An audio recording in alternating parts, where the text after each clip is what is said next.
வணக்கம் மக்களே, சம்மர் ஸ்பெஷலா 2 மில்க் ஷேக் வந்து நம்ம இன்னைக்கு செய்ய போறோம். எப்படி செய்யலாம் சொல்லிட்டு தெரிஞ்சுக்கலாம் வாங்க.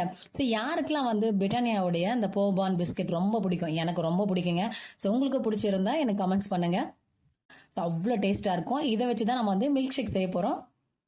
ஃபர்ஸ்ட் பாத்தீங்கன்னா ஒரு மிக்ஸி ஜார் எடுத்தாச்சு. அதுல இந்த பிஸ்கெட் பாத்தீங்கன்னா நான் சின்ன சின்னதா கட் பண்ணி இதுல வந்து ஆட் பண்றேன். ஒரு 6 or 8 பிஸ்கெட் எடுத்துங்க. அதை கட் பண்ணி இதில் ஆட் பண்ணிக்கலாம். இதில் 1 கப் அளவுக்கு காய்ச்சி ஆற விட்ட பால் வந்து நம்ம ஆட் பண்ணலாம். எப்போதும் வந்து பார்த்தீங்கன்னா சூடான பால் வந்து ஆட் பண்ணக்கூடாது.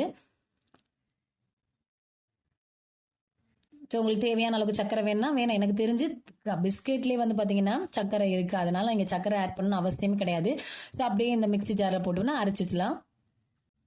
அரைச்சாச்சு. நான் வந்து பார்த்தீங்கன்னா சாக்லேட் எடுத்திருக்கேன், டார்க் சாக்லேட். உங்கள் வீட்டில் எந்த சாக்லேட் வேணாலும் எடுத்துக்கலாம். நார்மல் சாக்லேட் கூட நீங்கள் எடுத்துக்கலாம். அதை சின்ன சின்ன துண்டுகளாக வந்து கார்னிஷ்காக வந்து நான் கட் பண்ணிக்கிறேன். இது போல் கட் பண்ணி வச்சுக்கலாம். ஒரு கிளாஸ் எடுத்துட்டாச்சு. இதில் சாக்லேட் சிரப் வந்து நான் ஆட் பண்ணுறேன். சாக்லேட் சிரப் இல்லைன்னா நீங்கள் அப்படியே வந்து குடிக்கலாம். இல்லை இந்த சாக்லேட் சிரப் எப்படி செய்யலாம் பார்த்தீங்கன்னா, நீங்கள் சாக்லேட்டை வந்து மெல்ட் பண்ணி அதை வந்து சிரப் போல் நம்ம வந்து யூஸ் பண்ணிக்கலாம்.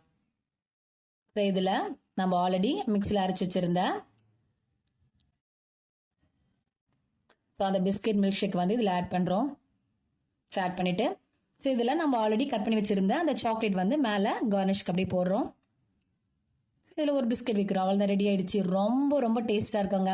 உங்க வீட்லயே நீங்க இதை போல செஞ்சு பார்த்துட்டு சூப்பரா இருந்துச்சுன்னா எனக்கு ஒரு லைக் பண்ணுங்க, ஷேர் பண்ணுங்க.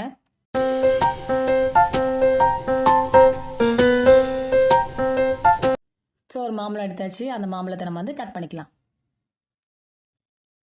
அந்த கட் பண்ண மாம்பழத்தை பார்த்தீங்கன்னா நம்ம ஒரு மிக்ஸ் ஜார்ல வந்து ஆட் பண்ணலாம். ஒரு மிக்ஸி ஜார் எடுத்தாச்சு. இதுல வந்து நம்ம கட் பண்ண மாம்பழத்தை வந்து ஆட் பண்ணிக்கலாம். ஒரு 5-6 ஐஸ் கியூப், காய்ச்சி ஆற விட்ட பால் வந்து ஒரு கப் அளவுக்கு, ஒரு 3 டேபிள் ஸ்பூன் அளவுக்கு சர்க்கரை ஆட் பண்ணிக்கலாம். ஆட் பண்ணி நம்ம அரைச்சிக்கலாம். இங்க பாருங்க, அரைச்சாச்சு. இது ஒரு டம்ளர் எடுத்துக்கலாம்.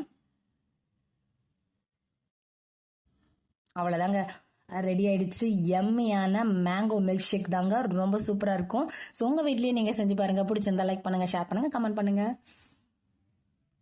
தேங்க்யூ.